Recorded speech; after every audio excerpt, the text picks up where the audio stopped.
Hello and namaste. Do you know how your body defends itself against countless threats every day? I believe understanding immunology can help us appreciate the incredible way our immune system protect us and keep us healthy.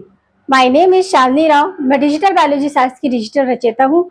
आपको हमारा video पसंद आए like करें, share करें, साथ ही subscribe करें. साथ ही bell icon के बटन को प्रेस करना ना भूलें जिससे कि आपको न्यू वीडियो की नोटिफिकेशन मिलती रहे. तो गाइस स्टार्ट करते हैं हम अपना आज का टॉपिक.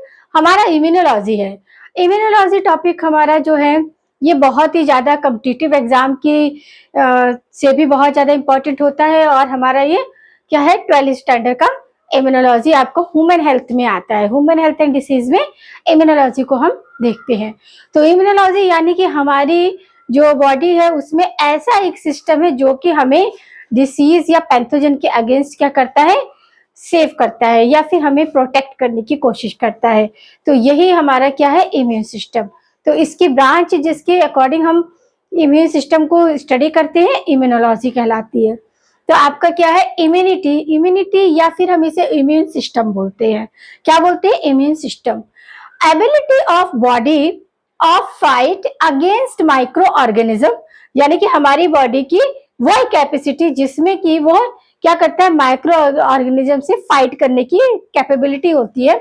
या डिसीज या फॉरिजन पार्टिकल ऑफ या पैथोजन यानी कि किसी भी डिसीज के पैथोजन से उससे हम फाइट करेंगे अगेंस्ट वर्क करती है. क्या होता है ability of body to fight against micro organism. Micro organism में आपके बैक्टीरिया, वायरस, ये डिफरेंट टाइप के माइक्रो ऑर्गेनिज्म आएंगे.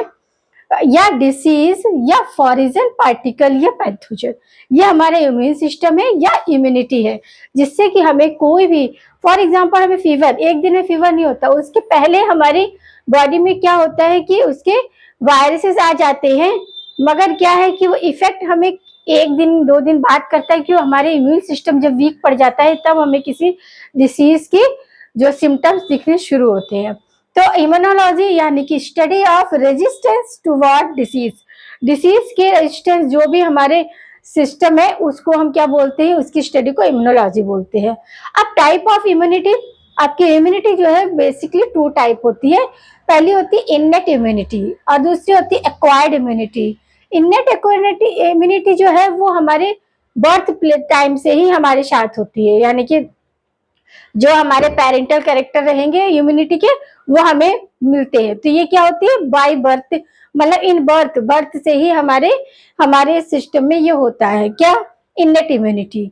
Present since birth work does not based upon the memory gland cell. अब मेमोरी सेल क्या है कि कोई भी अगर डिसीज हमें होती है तो उसके जो होते हैं एंटीजन और एंटीबॉडी हमारी शरीर में पहले से होते हैं और अगर कम हो जाते हैं तो हमें वो डिसीज के सिम्टम्स दिखने लगते हैं और हम क्या करते हैं उसके उससे रिलेट जो है डॉक्टर के पास जाते हैं, एडवाइस लेते हैं और मेडिसिन वगैरह लेते हैं. तो मेडिसिन वगैरह लेते हैं तो हमारे वो एंटीजन और एंटीबॉडी फिर से क्या हो जाते हैं मोर एक्टिव हो जाते हैं. तो वही है कि present since work but does not based upon the memory cells यानी कि जो कोई फीवर जैसे फॉर एग्जांपल किसी को आपका स्मॉल पॉक्स हुआ तो उसको जब फर्स्ट टाइम स्मॉल पॉक्स होगा तो उसको ठीक होने में उसे 20 या 25 डेज लग सकते हैं.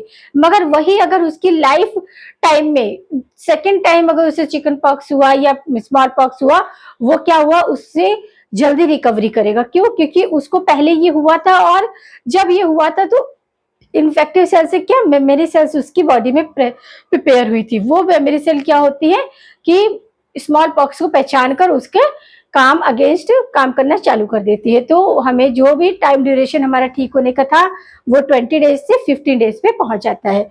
तो ये आपका क्या present since birth work does not based upon memory cell.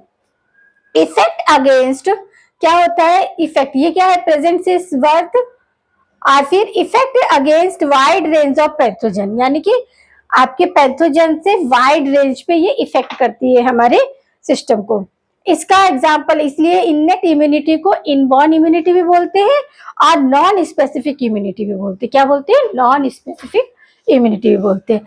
ऐसे हम सेकेंड इम्यूनिटी देखेंगे, क्योंकि ये टाइप ऑफ इम्यूनिटी में हमने इम्यूनिटी को फर्दर 2 पार्ट में डिवाइड किया है, इननेट इम्यूनिटी और आपका एक्वायर्ड इम्यूनिटी। इननेट ये क्या है, इन बर्थ इम्यूनिटी या फिर नॉन स्पेसिफिक इम्यूनिटी।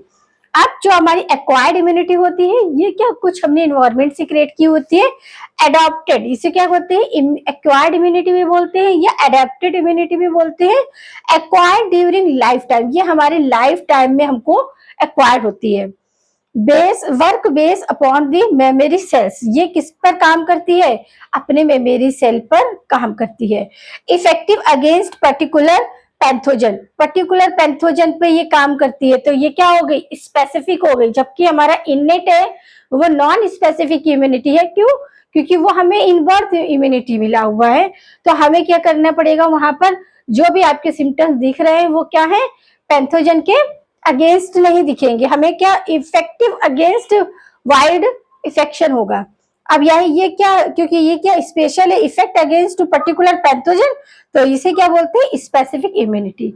समझ आया आपको, इम्यूनिटी यानी कि इम्यून सिस्टम क्या है, हमारी सेल्स की या हमारी जो बॉडी है उसमें जो भी आपका बेसिक स्ट्रक्चर है उसकी कैपेबिलिटी किससे फाइट करने की, अगेंस्ट माइक्रो ऑर्गेनिज्म। अब माइक्रो ऑर्गेनिज्म में आपके बैक्टीरिया, वायरस, फंजाई कुछ भी आ सकता है, अगेंस्ट ये पावर होती है, अगेंस्ट फाइट किसके, आपके माइक्रो ऑर्गेनिज्म के या फिर पैथोजन के, या फिर आप ये भी कह सकते हैं कि डिसीज या फॉरिजन पार्टिकल्स जो भी हमें क्या हार्मफुल होते हैं हमारे लिए, उसके क्या उसके अगेंस्ट इनमें वर्क डन होता है। और इम्यूनोलॉजी यानी कि study of resistance toward disease. अब हमारी जो इम्यूनिटी है फर्दर टू टाइप में हमने डिवाइड किया है, इननेट इम्यूनिटी और आपका एक्वायर्ड। इननेट इम्यूनिटी जो है वो हमें इनबॉर्न टाइम से ही मिली हुई होती है, ये स्पेसिफिक नहीं होती है, नॉन स्पेसिफिक इम्यूनिटी भी बोलते हैं। क्यों, क्योंकि इसमें जो प्रेजेंट ये क्या, since work does not based आपका मेमोरी सेल, उस पर ये बेस काम नहीं करती है, effective against wide range of pathogen, तो ये क्या हो गई, आपकी नॉन स्पेसिफिक इम्यूनिटी भी होती है। वहीं आपकी एक्वायर्ड इम्यूनिटी जो होती है वो क्या होती है, एडॉप्टेड होती है, यानी कि acquired during life time, life time हमने एक्वायर की होती है, स्पेसिफिक होती है particular organism, effective against particular pathogen और work based upon memory cells. अब हम इसे आगे देखेंगे। अब हम देखेंगे जो हमने इननेट इम्यूनिटी देखा था उसके क्या बैरियर होते हैं। तो innate immunity comprise following barriers. तो पहला आता है आपका फिजिकल बैरियर। फिजिकल बैरियर यानी कि जो blocks enter two of pathogen inside body, हमारी बॉडी में जो पैथोजन एंटर करते हैं and from first time defence, first time कोई डिसीज में, जैसे कि एग्जांपल आपका स्किन में सीबम भी होता है और आपका स्वेट ग्लैंड भी होती है। सीबम और स्वेट, इससे भी आपके क्या हो जाते हैं कि एलर्जी वगैरह हो जाती है, कोई डिसीज हो जाती है। म्यूकोसा मेम्ब्रेन ऑफ दी क्या आपका gastric intestinal track, gastric intestinal track या रिस्पायरेटरी ट्रैक और आपका क्या यूथेरल ट्रैक, ये सारे के सारे फिजिकल बैरियर होते हैं जो कि क्या करते हैं, पैथोजन वगैरह इससे एंटर करते हैं हमारी सेल्स में। तो क्या block enter the pathogen inside body and from first time defence, for example skin, sebum या स्वेट और आपका mucous membrane of gastric intestinal tract and respiratory tract and urethral tract. अब आया है आपका सेकेंड फिजिकल बैरियर। अब ये physiological barrier. Physiological barrier में क्या आता है, बॉडी टेम्परेचर आता है, पीएच आता है और saliva and tears. Saliva and tears में क्या होते हैं, हमारे लाइसोएंजाइम्स होते हैं। क्या होते हैं, लाइसोएंजाइम्स। कभी कभी देखो आपका जो टीयर्स है और सलाइवा है वो हमें कैसे, सलाइवा तो क्या है कि कुछ हम जो फूड पार्टिकल लेते हैं अपने माउथ में उसको थोड़ा चिम करते हैं, तो सलाइवा की वजह से हमारा जो फूड पार्टिकल तो हमें थोड़ा स्वीट फील होने लगता है और हमारे जो टीयर्स होते हैं वो थोड़े सॉल्टी होते हैं। कभी कभी देखा होगा, ऐसा ऑलमोस्ट हो ही जाता है सबके साथ लाइसोएंजाइम्स में। अब फिर गैस्ट्रिक जूस में पता है HCl हमारे स्टमक में प्रेजेंट रहता है, बाइल जूसेस और आपका वेजाइनल सीक्रेशन। अब कॉम्प्लीमेंट्री सिस्टम भी है। कॉम्प्लीमेंट्री सिस्टम क्या है कि भाई ग्रुप है, group of 30 types of serum. किसके, 30 टाइप्स ऑफ सीरम प्रोटीन जो कि आपका एसिडिक मीडियम में होते हैं हमारी बॉडी में। कितने 30 टाइप्स ऑफ सीरम प्रोटीन्स होते हैं जो कॉम्प्लीमेंट सिस्टम की तरह काम करते हैं। फिर फीवर भी हमारा फिजिकल बैरियर है। ये फिजियोलॉजिकल में मैंने लिख दिया, ये फिजिकल में आएगा। फिजिकल बैरियर है क्योंकि प्रोटेक्ट डिवाइस, फिजियोलॉजिकली बैरियर। ये क्यों, हमें डिवाइस, कभी कभी देखा होगा आपने कि आप बहुत लंबा ड्राइव करके आ रहे हैं या फिर बहुत काम ऐसा है जो आपको थका देने वाला है, फिर घर आते हैं तो आपको ये लगता है कि बस पूरा शरीर में पूरा फीवर की वजह से पूरा भरा भरा लगता है, और आप क्या करते हैं, कोई दवा वगैरह नहीं लेते, बट आप एक बेटर नींद लेते हैं, बेटर स्लीप लेते हैं, रात भर सोते हैं, सुबह अपने आप को फ्रेश फील करते हैं। तो क्या होता है कि हमारे सेल्स में या हमारी बॉडी में जो प्रेजेंट होते हैं पायरोजीन्स, वो क्या करते हैं, हमारी बॉडी का टेम्परेचर इंक्रीज कर देते हैं। यानी कि जो छोटे मोटे वायरस हैं, तो क्या, क्योंकि हम बाहर से आए हैं तो हमारा इन्वायरमेंट में बहुत तरीके के डस्ट पार्टिकल्स होते हैं या फिर स्मॉग पार्टिकल्स होते हैं। तो इन सब से क्या होता है कि पूरी तरह से हमें ये पूरा थकान हो जाता है बॉडी में। तो क्या होता है, पायरोजेंस होते हैं agent which increase body temperature. ये क्या है, बॉडी टेम्परेचर को इंक्रीज कर देते हैं और हमें फीवर सा फील होता है, बट हम पूरी रात अच्छी नींद लेते हैं, सुबह उठते हैं एकदम फ्रेश फील करते हैं। तो एंटीपायरेटिक एजेंट भी हमारे शरीर में होते हैं। देखो, पायरोजेन एजेंट क्या करते हैं, हमारी बॉडी टेम्परेचर को हाई कर देते हैं ताकि छोटे मोटे वायरस है जो हमारे इम्यून सिस्टम पर ज्यादा इफेक्ट नहीं डाल पाते, क्योंकि टेम्परेचर हाई हो गए तो वो वहीं पर किल हो जाते हैं। फिर एंटीपायरेटिक एजेंट जो होता है, उनका क्या काम होता है, वो करते हैं to use decrease body temperature को डिक्रीज कर देते हैं। और किसकी वजह से ये कर पाते हैं, सैलिसाइक्लिक एसिड हमारी बॉडी में मिलता है इसकी वजह से, क्योंकि हमारी बॉडी में 30 टाइप्स ऑफ सीरम है जो कि एसिडिक मीडिया है। तो सैलिसाइक्लिक एसिड जो है, सैलिसाइक्लिक एसिड, उसकी वजह से हमारी बॉडी का टेम्परेचर क्या हो जाता है, लो हो जाता है और हम अपने आप को फ्रेश फील करते हैं। समझ लगा, ये दो आपका physical barrier and physiological barrier. Physical barrier में आपकी स्किन आया, म्यूकोसा मेम्ब्रेन ऑफ जीआईटी आया, और आपका क्या आया, रेस्पिरेटरी ट्रैक और यूथेरा ट्रैक।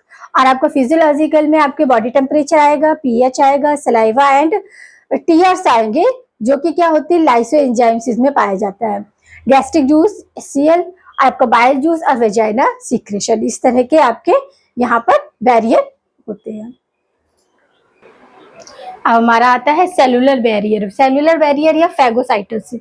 इसमें क्या होता है, परफॉर्म करता है फैगोसाइटोसिस। अब फैगोसाइटोसिस क्या होता है कि हमारे सेल्स में डिफरेंट टाइप्स ऑफ साइट्स होती है जो कि क्या डिफरेंट काम के लिए रिस्पॉन्स, जैसे कि मैक्रोफेसिस, इसको फैगोसाइटिक बैरियर भी बोलते हैं, सेलुलर बैरियर भी बोलते हैं। और परफॉर्म क्या होता है इसमें, फैगोसाइटोसिस परफॉर्म होता है। फैगोसाइटोसिस परफॉर्म हुआ तो माइक्रोफ्रेसिस। अब माइक्रोफ्रेसिस जो है वो हिस्टोसाइट्स होती, क्या होती है, हिस्टोसाइट्स बोलते हैं उन्हें। ल्यूकोसाइट्स, अब ल्यूकोसाइट्स में आपके न्यूरोफिल्स एंड मोनोसाइट्स, इस तरह की सेल्स यहाँ पर मिलती है। और एनके सेल्स यानी कि नेचुरल किलर सेल्स भी हमारी बॉडी में प्रेजेंट होती है। अब गफर सेल्स ये हमारी लीवर में प्रेजेंट होती है। इसी तरह मेंजिजियल सेल्स जो होती है वो हमारी किडनी में प्रेजेंट होती है। और हमारा माइक्रोगैलियल सेल्स ये हमारे कहाँ प्रेजेंट होती है, ब्रेन में। तो ये डिफरेंट टाइप्स ऑफ सेल्स होती है जो क्या करती है, फैगोसाइटोसिस यानी कि कोई भी वायरस बैक्टीरिया है उसको इनग्लिफ करने का काम करती है। तो ये हमारा सेलुलर बैरियर या फैगोसाइटोसिस बैरियर भी बोलते हैं। अब 4-1 हमारा आता है साइटोकाइनिन बैरियर या फिर केमिकल बैरियर। इसमें क्या होता है कि आपका कंप्राइज इंटरफेरॉन को सबसे पहले डिस्कवर किसने किया था, इशाक लिंडरमैन, ये साइंटिस्ट ने किया था। आपको ये क्या करना है, इंपॉर्टेंट मार्क करना है, कभी कभी पूछ देते हैं क्वेश्चन में। अब INF इंटरफेरॉन का फुल फॉर्म सिंबल, इसको IFN शॉर्ट में भी लिख सकते हैं, और इसका फुल फॉर्म क्या है, एंटी वायरल ग्लूकोप्रोटीन। आपका interferon secrete by viral infection cell, मतलब हमारे सेल, हमारी बॉडी में प्रेजेंट सेल जिसमें आपका क्या होता है, वायरल इन्फेक्शन हुआ होता है, वो जो वायरल इन्फेक्टिव सेल होती है वो एक तरह का सब्सटेंस या म्यूकस सीक्रेट करने लगती है, जिसे INF बोलते हैं। क्या बोलते हैं, INF। यही आपका एंटी बैक्टीरियल ग्लूकोप्रोटीन होता है। तो क्या होता है कि सेल्स एंड चेक और प्रिवेंट मल्टीप्लिकेशन ऑफ वायरसेस। अब वायरसेस का मल्टीप्लिकेशन होने लगता है। वायरल इन्फेक्टिव सेल्स है हमारे, जो भी ये टिश्यू क्या है आपका, ग्रुप ऑफ सेल। तो किसी एक सेल में आपका क्या हो, वायरल इन्फेक्शन हुआ, तो वहां से क्या सीक्रेट हो रहा है, वहां से सीक्रेट हो रहा है इंटरफेरॉन। अब इंटरफेरॉन क्या करेगा, इंटरफेरॉन करेगा आपका एंटीवायरल ग्लाइकोप्रोटीन का सीक्रेशन। तो जो आपका वायरल इन्फेक्शन है वो क्या होगा, वही के वही क्या हो जाएगा, कंपैक्ट हो जाएगा, यानी कि अदर सेल में वो इन्फेक्टिव नहीं हो पाएगा। अगर आपका एंटीवायरल आपका क्या इंटरफेरॉन रिलीज होने लगा, अगर रिलीज नहीं हुआ तो वो लाइन से सारी सेल को इफेक्टिव कर देगा। समझ आया? टाइप्स ऑफ डब्ल्यूबीसी देखेंगे। टाइप ऑफ डब्ल्यूबीसी या ल्यूकोसाइट्स भी नहीं बोलते हैं, ये कैसे होती है, न्यूक्लिएटेड होती है। कैसे होती है, न्यूक्लिएटेड। अब ये दो तरह की फर्दर डिवाइड करते हैं, एक तो ग्लूनेरोसाइट होती है, एक होती है अग्लूनेरोसाइट। तो ग्लूनेरोसाइट जो होती है वो मोस्टली 3 टाइप होती है, न्यूट्रोफिल्स और बेसोफिल एंड एसिडोफिल्स। न्यूट्रोफिल्स जो होती है वो क्या होती है, मल्टी लोब्ड होती है। कैसे होती है, मल्टी लोब्ड। ये है न्यूट्रोफिल्स। न्यूट्रोफिल्स को हम पॉलीमॉर्फोसिस भी बोलते हैं। पॉलीमॉर्फोसिस ल्यूकोसाइट्स भी बोलते हैं, शॉर्ट में इन्हें PMLNS बोलते हैं। ये मल्टी लोब्ड होती है, यानी कि 3 लोब भी हो सकती है, 4 लोब भी हो सकती है, 5 लोब, 6 लोब, ऐसे मल्टी लोब में कन्वर्टेड रहती है। तो आपका न्यूट्रोफिल। आप दूसरा बेसोफिल्स। बेसोफिल आपका एस शेप होती है। कैसी होती है, एस शेप। वही आपका एसिडोफिल्स है, या फिर इनको एसिनोफिल्स भी बोलते हैं। क्या बोलते हैं, एसिनोफिल्स। ये आपके हॉर्स शू लाइक शेप में होती है। कैसी होती है, हॉर्स शू लाइक शेप में होती है। आपका अग्रेनुलोसाइट जो है वो भी फर्दर 2 पार्ट में डिवाइड होती है, मोनोसाइट एंड लिम्फोसाइट्स। मोनोसाइट जो होती है वो किडनी शेप होती है, जबकि लिम्फोसाइट जो होती है वो ओवल या स्फेरिकल शेप होती है। अब यहीं पर हम बात करेंगे natural killer cells. Natural killer cells जो होती है वो मॉडिफिकेशन होती है लिम्फोसाइट्स का। किसका, लिम्फोसाइट्स का मॉडिफिकेशन होती है। ये एक तरह का प्रोटीन सीक्रेट करती है। कौन सा protein, perforin. Perforin protein secret करती है, और इनसे क्या होता है, कॉजेस होता है pore in plasma membrane. Plasma membrane जो भी आपकी माइक्रो ऑर्गेनिज्म होती है उनके प्लाज्मा मेम्ब्रेन में पोर क्या हो जाता है, मॉडरेट हो जाता है। तो ये हमारे क्या थे, टाइप ऑफ डब्ल्यूबीसी, जो कि आपके न्यूक्लिएटेड होते हैं, फर्दर 2 पार्ट में डिवाइड होते हैं, अग्रेनुलर और आपका ग्रेनुलर। जो ग्रेनुलर साइट है वो आपकी 3 टाइप होती है, neutrophil, basophil and acidophil. Neutrophil क्या होती है, मल्टी लोब होती है, बाई लोब होती है, ट्राई लोब होती है, टेट्रा लोब होती है, मल्टी लोब होती है। और क्या होती है, मल्टी लोब होती है, और इन्हें पॉलीमार्फो न्यूक्लियस ल्यूकोसाइट्स भी बोलते हैं। और आपका जो बेसोफिल है वो एस शेप में होती है। एसिडोफिल जो है वो इसिनोफिल भी बोलते हैं, और ये हॉर्स शू शेप में होती है। एग्रेनोसाइट जो है वो आपके 2 पार्ट में डिवाइड रहती है, monocytes and lymphocytes. Monocyte mostly kidney shape होती है, जबकि लिम्फोसाइट जो है आपकी कैसी होती है, ओवल या स्फेरिकल। अब जो आपका लिम्फोसाइट है यही आपका नेचुरल किलर सेल्स का भी फॉर्मेशन करती है। नेचुरल किलर सेल्स भी हमारी बॉडी में होते हैं, जो कि मॉडिफिकेशन किसका होता है, लिम्फोसाइट्स के। ये सीक्रेट करते हैं परफोरिन प्रोटीन को। अब इस प्रोटीन के इफेक्ट से क्या होता है कि जो माइक्रो ऑर्गेनिज्म होती है उसकी प्लाज्मा सेल में या प्लाज्मा मेम्ब्रेन में एक होल क्रिएट हो जाता है। क्या हो जाता है, which causes pore in plasma membrane of micro organism, जो भी हमारा बैक्टीरिया वायरस है उसके बॉडी में। अब देखेंगे हम इंटरफेरॉन्स कितने टाइप के होते हैं। Type of interferon. इंटरफेरॉन क्या है, एंटीबैक्टीरियल मटेरियल जो हमारे इन्फेक्टिव वायरल इन्फेक्शन से जो सेल में सीक्रेट होता है वो इंटरफेरॉन है। तो इंटरफेरॉन आपके 3 टाइप होते हैं, अल्फा इंटरफेरॉन्स, बीटा इंटरफेरॉन्स और गामा इंटरफेरॉन्स। अल्फा इंटरफेरॉन्स जो होते हैं वो प्रोड्यूस होते हैं ल्यूकोसाइट से। किससे होते हैं, ल्यूकोसाइट सेल से, यानी कि डब्ल्यूबीसी से। और बीटा इंटरफेरॉन ये प्रोड्यूस होते हैं फाइब्रोब्लास्ट सेल से। किससे, फाइब्रोब्लास्ट सेल से, जिनकी ओरिजिन फाइब्रस होती है। और गामा इंटरफेरॉन जो होते हैं वो प्रोड्यूस होते हैं आपके लिम्फोसाइट सेल से। लिम्फोसाइट सेल किसका मॉडिफिकेशन है, आपका नेचुरल किलर सेल से। ये क्या करते हैं, एक प्रोटीन का सिक्रेशन करते हैं, प्रोटीन का सिक्रेशन करते हैं, जिससे कि आपकी सेल मेम्ब्रेन में, किसकी सेल मेम्ब्रेन में, जो आपका माइक्रो ऑर्गेनिज्म है उसमें पोर क्रिएट हो जाता है। तो आज ये वाले पार्ट में हमने क्या देखा, इम्यूनिटी देखा कि आपके कितने टाइप की इम्यूनिटी होती है। तो मोस्टली जो इम्यूनिटी होती है आपकी क्या है, वो पावर जो हम अगेंस्ट बैक्टीरिया, किसी भी पैथोजन के या फिर माइक्रो ऑर्गेनिज्म के अगेंस्ट हमारी जो सेल्स होती है वो यूज करती है। ये इम्यूनिटी हुई। इम्यूनिटी मोस्टली 2 टाइप है, एक्वायर्ड इम्यूनिटी और इननेट। इननेट इम्यूनिटी जो होती है वो हमें इन बर्थ हमारे सेल में प्रेजेंट होती है, हमारी बॉडी में प्रेजेंट होती है। और ये क्या होती है, नॉन स्पेसिफिक इम्यूनिटी होती है। जबकि आपका एक्वायर्ड इम्यूनिटी होती है, जो कि हम क्या करते हैं, एक्वायर्ड करते हैं अपने लाइफ ड्यूरेशन में। तो ये एक तरह से स्पेसिफिक इम्यूनिटी होती है, ये स्पेसिफिक टारगेट और स्पेसिफिक पैथोजन पे ही काम करती है। इस तरह हमने देखा कि हमारे जो भी सेल्स है, लिम्फोसाइट्स है, न्यूट्रोसेल्स है और आपका नेचुरल किलर सेल्स है, उनमें क्या क्या डिफरेंस होता है, कैसे हमने उनको बाइलोब है, ट्राइलोब है, टेट्रालोब है, इस तरह आपके डिफरेंट डिफरेंट बेसोफिल्स देखे हमने, आपका ए ग्रेनुलोसाइट देखी और आपका ग्रेनुलोसाइट देखी। तो अब नेक्स्ट पार्ट में हम क्या देखेंगे कि टाइप ऑफ इम्यून देखेंगे कि कितने तरीके के, किस तरह आपके सेल जो होते हैं वो आपकी इम्यूनिटी को स्ट्रॉन्ग करते हैं, या फिर कौन से एंजाइम प्रोटीन जो होते हैं हमारी बॉडी में सीक्रेट होते हैं। जैसे हमने अभी एक देखा कि जो हमारा वायरल डिसीज से इन्फेक्टिव सेल होती है, वहां पर आपका कौन सा प्रोफिन, आपको याद रखना है, प्रोफिन प्रोटीन है जो क्या करता है, म्यूकस सब्सटेंस को सीक्रेट करता है, जिसकी वजह से अनदर सेल जो होती है वो इन्फेक्ट नहीं हो पाती है। और इस तरह हमारा इन्फेक्शन जो होता है पूरे सेल्स में स्प्रेड नहीं होता है। पर्टिकुलर एक ही सेल में इंटरफेरॉन सीक्रेट होने लगता है, तो वो उसी में क्या हो जाता है, डिपॉजिट हो जाता है।